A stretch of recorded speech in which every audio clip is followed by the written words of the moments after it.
Takže dobrý den, vítáme vás u dalšího vlogu, bohužel dostanu toho domů. Jo, další doby vás. Jsme v Lucii, vidíte, právě natáčíme vlog, chcete to vidět? To je hotel Lucia, nevím, jestli to uvidíte, jsme veselí na Břežnicí a chtěli bychom vám říct, že tento vlog bude skurveně, protože tam ten týpek se přestěhoval do tohohle, co děláš? A rozumíte, budeme ještě natáčet taky asi modifikaci do jedničky, jenže ji musíme teprve nainstalovat. Prosím. A tento vlog je vzkaz pro školu. Nebo je to prázdninový vlog. Takže a posíláme vzkaz pro školu.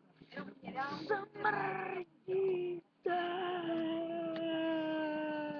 Jo, smrdíte. To je vzkaz pro školu.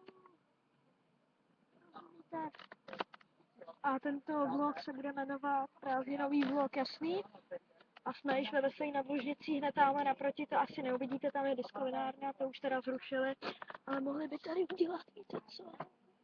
To by byly pořádný kaňkanice, rozumíte? Tady ten týpek hledá holky. Takže zbožníš. Uvidíme se příště u dalšího vlogu.